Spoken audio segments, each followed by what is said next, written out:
இயேசு ஜீவிக்கிறார். சுவிசேஷ ஊழியம் வழங்கும் ஜீவ வார்த்தைகள். கிறிஸ்துவுக்குள் பிரியமானவர்களே, ஆண்டவராகிய இயேசு கிறிஸ்து நாமத்தில் உங்களை யாவரையும் அன்போடு வாழ்த்து வரவேற்கிறோம். இயேசு ஜீவிக்கிறார் ஊழியத்தின் சார்பாக ஜீவ வார்த்தைகள் நிகழ்ச்சிக்கு வந்திருக்கிறவங்களை கர்த்தர் ஆசீர்வதிப்பாராக. இந்த நாளிலும் ஒரு விசேஷித்த நாள் என்பதை நாம் அறிந்திருக்கிறோம். ஆண்டவர் 2000 ஆண்டுகளுக்கு முன்பாக சிலுவையிலே அறையப்பட்ட அந்த நாளை நினைகூர்ந்து அவர் சொன்ன 7 வசனங்களை சிந்திக்கக்கூடிய ஒரு நாளாக இந்த நாட்கள் நமக்கு நியமிக்கப்பட்டிருக்கிறது நாம் அறிந்து கொண்டிருக்கிறோம். அதற்கான ஆயத்தங்களோடு நாம் இருப்போம் என்று நான் விசுவாசிக்கிறேன். அவ்விதமாக இந்த நாளிலும் அந்த சிலுவை தியானத்தை குறித்த ஒரு வசனத்தை தான் நாம் சிந்திக்கப் போகிறோம். யாவரும் ஜெபத்தோடு கேளுங்கள். நீங்கள் கேட்கிற இந்த செய்தியை இனி வருகிற நாட்களிலே யூடியூப்பிலே நீங்கள் அதை பார்க்கலாம். அவ்விதமான ஒரு ஒழுங்கையும் இந்த நாட்களிலே நாங்கள் அதை செய்திருக்கிறோம். அதை பயன்படுத்தி இதுக்கு முந்தி உள்ள செய்திகளையும் நீங்கள் அதில் பார்த்து ஆசீர்வதிக்கப்படலாம். பயன்படுத்திக் கொள்ளுங்கள். கர்த்தர் நம்மை ஆசீர்வதிப்பாராக. இந்த நாளிலும் கர்த்தர் நமக்குடைய வார்த்தையை நான் வாசிக்கிறேன். 1 கொரிந்தியர் 1 அதிகாரம் 18 வசனம். சிலுவை பற்றிய உபதேசம் கெட்டுப்போகிறவர்களுக்கு பைத்தியமாக இருக்கிறது. சிலுவை பற்றிய உபதேசம் கெட்டுப்போகிறவர்களுக்கு பைத்தியம். பைத்தியக்காரர்கள் என்று சொல்லக்கூடிய நபர்கள் இன்னும் இருக்கிறார்கள். கெட்டுப்போகிறவர்களுக்கு அது பைத்தியம். ஆனால் ரட்சிக்கப்படுகிற நமக்கோ, ஆசீர்வதிக்கப்படுகிற நமக்கோ அது தேவ பலனாக இருக்கிறது என்று சொல்லி அந்த வார்த்தை சொல்லப்பட்டிருக்கிறதை நாம் பார்க்கிறோம். இந்த வார்த்தையிலிருந்து சில அனுபவங்களை ஆவியானவர் இந்த நாளிலும் நமக்கு கற்றுக் கொடுக்க விரும்புகிறார். 23வது வசனத்தை வாசிக்கும் போது, நாங்களோ சிலுவையில் அறையப்பட்ட கிறிஸ்துவை பிரசங்கிக்கிறோம். அவர் யூதருக்கு இடரலாயும் கிரேக்கருக்கு பைத்தியமாயும் இருக்கிறார் என்று சொல்லப்பட்டிருக்கிறது. சிலுவையில் அறையப்பட்ட கிறிஸ்துவை பிரசங்கிக்கிறோம். 2 அதிகாரம் 2வது வசனத்தை நாம் வாசிப்போமானால் அதில் சொல்லப்பட்டிருக்கிறது, இயேசு கிறிஸ்துவை சிலுவையில் அறையப்பட்ட அவரே அன்றி வேறொன்றையும் உங்களுக்குள்ளே அறியாதிருக்க தீர்மானித்தேன். இந்த வார்த்தையில் கேட்கிற அன்பு நேச பிள்ளைகளே, இன்றைக்கும் சிலுவை தியானத்துக்கு ஆயத்தமாய் கொண்டிருக்கிற நாம் இந்த வார்த்தையின் மூலமாய் கர்த்தருடைய ஆசீர்வாதத்தை நாம் பெற்றுக்கொள்வோமாக. கலாத்திய நிருபத்திலே பவுல் எழுதும்போது 2 அதிகாரம் 20 வசனத்தில், கிறிஸ்துவுடனே கூட சிலுவையில் அறையப்பட்டேன், ஆயினும் பிழைத்திருக்கிறேன். இனி நான் அல்ல, கிறிஸ்துவே என்னில் பிழைத்திருக்கிறார் என்று சொல்கிறார்.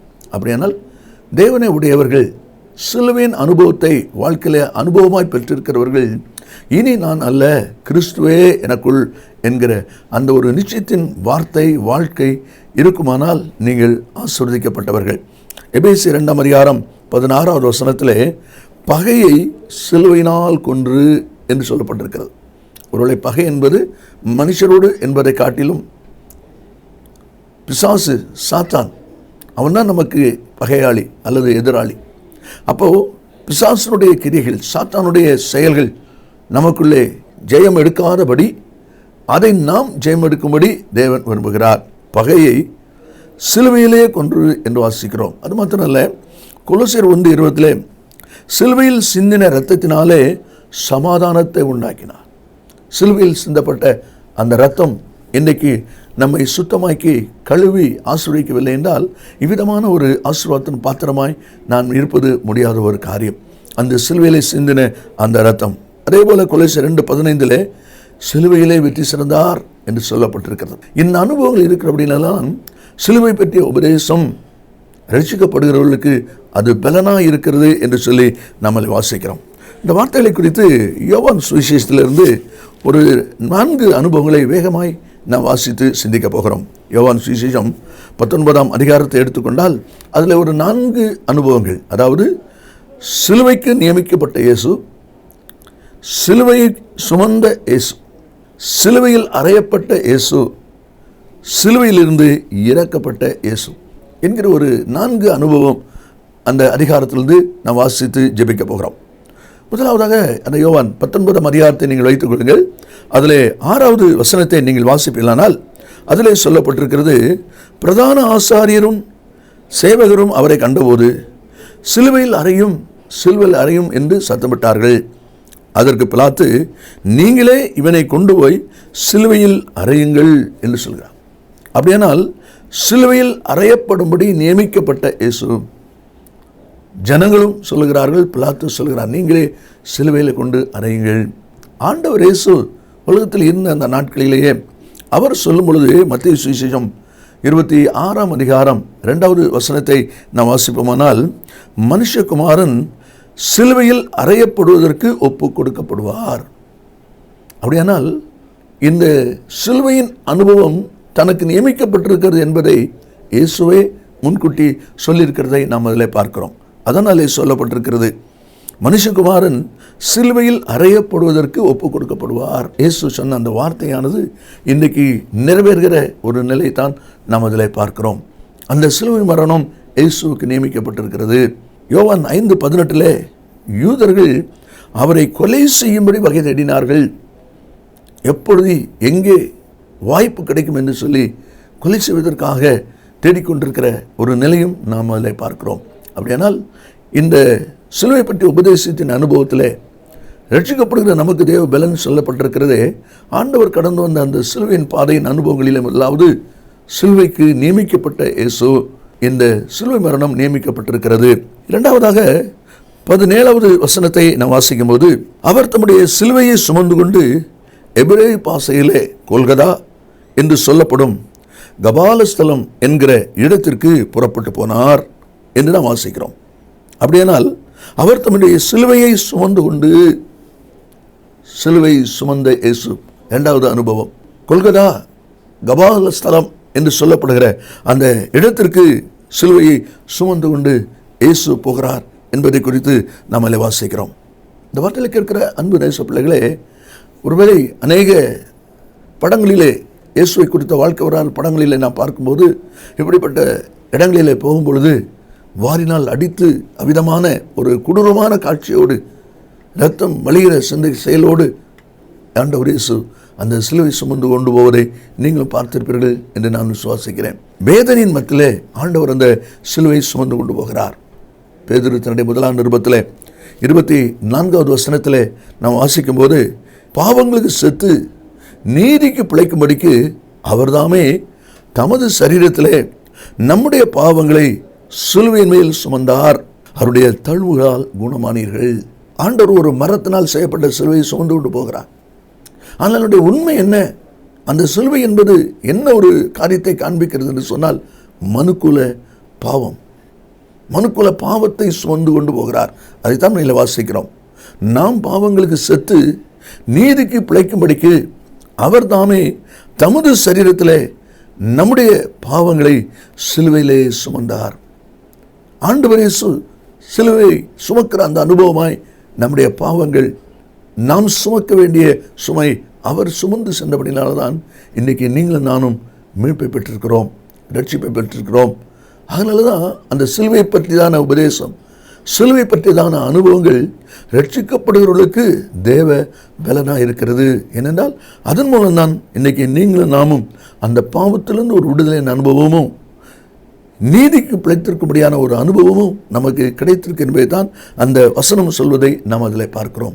இந்த வார்த்தைகளை கேட்கிற அன்பு நேச பிள்ளைகளே, நம்முடைய வாழ்க்கையை கூட சற்று கவனித்து பாருங்கள். ஒருவேளை ஏதோ வழக்கத்தின்படி போகிற ஒரு கூட்டமாக, வாழ்கிற ஒரு கூட்டமாக, சடங்காச்சாரமாய் போகிற ஒரு கூட்டமாக நாம் ஆலயத்திலே வருகிற ஆராதனை செய்கிற மக்களாக இராதபடி, ஆண்டவரின் பாவத்தை சாபத்தை சிலுவையிலே சுமந்து தீர்த்து விட்டார், ஆகவே நான் மீட்கப்பட்டிருக்கிறேன், நான் நீதிமான் ஆக்கப்பட்டிருக்கிறேன் என்கிற அந்த நிச்சயத்தை உடையவர்களாய் நாம் செயல்படுமானால் அது நமக்கு மிகுந்த ஒரு ஆசீர்வாதம். ரோமர் 6ஆம் அதிகாரம் 6வது வசனத்தில் பவுல் ரோமவரி சபையாருக்கு எழுதும்போது, பழைய மனுஷன் அவரோடு கூட சிலுவையில் அறையப்பட்டது என்று அறிந்திருக்கிறோம், அவரோடு கூட சிலுவையில் அறையப்பட்டது என்று அறிந்திருக்கிறோம். அதனால தான் சிலுவை அவர் சுமந்து செல்கிற ஒரு அனுபவத்தை அதில் சொல்லப்பட்டிருக்கிறது. இந்த வார்த்தையில் கேட்கிற அருமையானவர்களே, நீங்களும் கூட வாழ்க்கையை யோசித்து பாருங்கள்.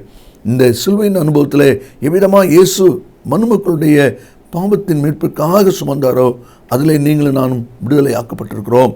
இனி 3வது நாம் வாசிப்போமானால் 18வது வசனத்தை நான் வாசிக்கும் போது, அவரை சிலுவையில் அறைந்தார்கள், அவரோட கூட வேறு 2 பேரையும் 2 பக்கங்களில் இயேசுவை நடுவிலுமாக அறைந்தார்கள் என்று நம்ம அதில் வாசிக்கிறோம். நன்றாக கவனிங்கள், அங்கே அவரை சிலுவையில் அறைந்தார்கள்.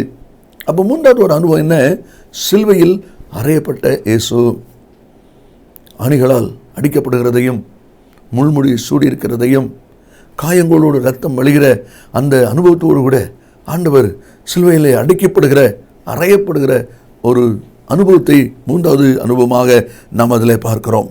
20ஆம் வசனத்திலே, இயேசு சிலுவையில் அறையப்பட்ட இடம் நகரத்திற்கு சமீபமாக இருந்தபடியினால் யூதரில் அநேகர் அந்த மேல் விலாசத்தை வாசித்தார்கள் என்று சொல்லப்பட்டிருக்கிறது. அப்படியானால் இயேசு சிலுவையில் அறையப்பட்ட இடம் நகரத்திற்கு சமீபமாக இருக்கிறது. இஸ்ரேல் தேசத்துக்கு போக முடியாத ஒரு வாய்ப்பு நீங்கள் பெற்றிருப்பீர்களான நீங்கள் அதை அறிந்திருப்பீர்கள். அந்த தேசத்தில் இன்றைக்கி பஸ் ஸ்டாண்ட் இருக்கிற இடத்துல பக்கத்தில் தான் அந்த கொல்கத்தா மலை இருப்பதை பார்த்திருக்க முடியும். அடியனுக்கும் அந்த ஒரு வாய்ப்பை ஆண்டவர் கொடுத்தார். அதுக்காக நான் தேவனை ஸ்தோத்தரிக்கிறேன். இன்றைக்கும் அதை நாம் பார்க்க முடியும். நகரத்துக்கு சமீபத்தில் தான் அந்த இடம் இருப்பதை நம்மளே பார்க்க முடியும். கலாத்தியர் 3ஆம் அதிகாரம் 13வது வசனத்திலே, மரத்திலே தூக்கப்பட்ட எவனும் சபிக்கப்பட்டவன் என்று சொல்லப்பட்டிருக்கிறது. அப்படியானால் நமக்காக ஆண்டவர் சாபமானார். ஆண்டவருக்கு ஒரு மகிமை குறைச்சல் உண்டாக்கும்படி, ஒரு வேதனை, ஒரு கேவலத்தை உண்டாக்கும்படிக்கு இப்படிப்பட்ட ஒரு தண்டனையின் சின்னமாக இந்த சிலுவை மரணத்தை அவர்களுக்கு கொடுக்கிறார்கள். மரத்திலே தூக்கப்பட்ட எவனும் சபிக்கப்பட்டவன் என்று சொல்கிற அந்த வார்த்தையின்படி எந்த ஜனத்திற்காக ஆசீர்வாதத்திற்கு இயேசு வந்தாரோ அந்த ஜனம் அவர் தமது சொந்தத்திலே வந்தார். அவர்களோ அவரை ஏற்றுக்கொள்ளவில்லை என்று நாம் வாசிக்கிறோமே. அந்த வார்த்தையின்படி தான் ஜனங்கள் இங்கே மரத்திலே தூக்கப்படுகிற ஒரு சபிக்கப்பட்ட நிலைமைக்கு கொண்டு போகிறதை நாம் பார்க்கிறோம். ஏசாயா 53வது அதிகாரம் 12ஆம் வசனத்தை வாசிக்கும் போது, அக்கிரமக்காரரில் ஒருவராக எண்ணப்பட்டார் என்று வாசிக்கிறோம். மார்க் 15:27 2 கள்ளரை அவரோடு கூட சிலுவையில் அறைந்தார்கள் என்று சொல்லி நம்மளே வாசிக்கிறோம். 15ஆம் அதிகாரம் 27வது வசனத்தை வாசிக்கும் போது, அவருடைய வலது பக்கத்தில் ஒருவனும் அவருடைய இடது பக்கத்தில் ஒருவனுமாக 2 கள்ளரை அவரோடு கூட சிலுவையில் அறைந்தார்கள். அப்படியானால் இந்த பக்கம் ஒரு கள்ளை, இந்த பக்கம் ஒரு கள்ளை, நடுவில் தான் இயேசு அறையப்பட்டிருக்கிறார். நன்றாக கவனிங்கள். அதுலேயும் ஒரு மேன்மை நாம் பார்க்கிறோம். ஒலிம்பிக் போட்டிகளில் நீங்கள் பார்த்துருக்கலாம், மற்ற போட்டிகளில் நீங்கள் பார்த்துருக்கலாம். ஓடி பிரைஸ் எடுக்கிறவங்க 3 பேர் எடுப்பாங்க. அப்போது முதல் பரிசு எடுக்கிறவர் நடுவில் இருப்பார், 2வது பரிசு எடுக்கிறவர், 3வது பரிசு எடுக்கிறவர். இங்கேயும் அதே போல் 2 கல்லறை வச்சுருக்கிறாங்க. அதுலேயும் நடுவுன்னு சொன்னால் அந்த சிலுவையில் ஒரு மேன்மை, ஒரு உயர்வு, ஒரு கனத்துக்குரிய ஸ்தானம் அங்கே கொடுக்கப்படுகிறதை நாம் அதில் பார்க்கிறோம். யோசேப்பு வந்து இயேசுவின் சரீரத்தை எடுத்து கொண்டு போனான். அப்படியானால் சிலுவையிலிருந்து இறக்கப்பட்ட இயேசு, அதைத்தான் நம்ம அதில் வாசிக்கிறோம். அவர்கள் இயேசுவின் சரீரத்தை எடுத்து யூதர்கள் அடக்கம் பண்ணும் முறைமையின்படியே அதை சுகந்தவர்க்கும் இடும்படியாக சீலைகளிலே சுற்றி கட்டினார்கள். இது அவருடைய வழக்கம். 41ஆம் வசனத்திலே, அவர் சிலுவையில் அறையப்பட்ட இடத்தில் ஒரு தோட்டமும் அந்த தோட்டத்திலே ஒரு காலும் ஒருவனும் வைக்கப்பட்டிராத ஒரு புதிய கல்லறை இருந்தது. எப்படி அங்கே இருந்தது? எல்லாமே தேவனுடைய ஒரு திட்டம். ஒருவனும் ஒரு காலும் வைக்கப்படாத ஒரு புதிய கல்லறை என்று சொல்லி நாம் பார்க்கிறோம். அப்படியானால் இன்னும் 4 அனுபவங்களை பார்க்கிறோம்.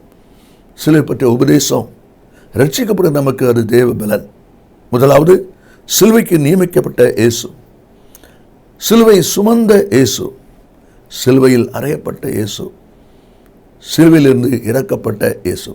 இந்த வார்த்தையில் கேட்கிற அன்பு நேச பிள்ளைகளே, உங்களுக்காகவே, நம் ஒவ்வொருவருக்காகவே ஆண்டவர் அந்த சிலுவையை சுமந்திருக்கிறார். நாம் நீதிமான்கள் ஆக்கப்படும்படி நீதிமான் ஆகியிருக்கிறோமா? ஆண்டுடைய கருத்திலே நம்மை அர்ப்பணிப்போம். தொடர்ந்து இந்த நாளிலும் சிலுவை தியான வசனத்தை தியானிங்கள். கர்த்தர் இன்னும் உங்களை ஆசீர்வதிப்பார். ஜெபிப்போம். நல்ல பிதாவே, நன்றியோடு துதிக்கிறோம். இந்த வார்த்தையில் கேட்கிற ஒவ்வொரு பிள்ளைகளும் தங்களை ஒரு விசை கூட ஆராய்ந்து சிலுவையின் மேன்மையை அறிந்து உணர்ந்து அர்ப்பணித்து செயல்பட உதவி செய்யும். நீ சீக்கிரம் வரப்போகிறீர். அந்த வருகையில் நாங்கள் சந்திக்கும்படி ஆயத்தத்தோடு ஓட கிருபை தாரும். இயேசுவின் நாமத்தில் பிதாவே, ஆமேன், ஆமேன். கர்த்தர் உங்களை ஆசீர்வதிப்பாராக.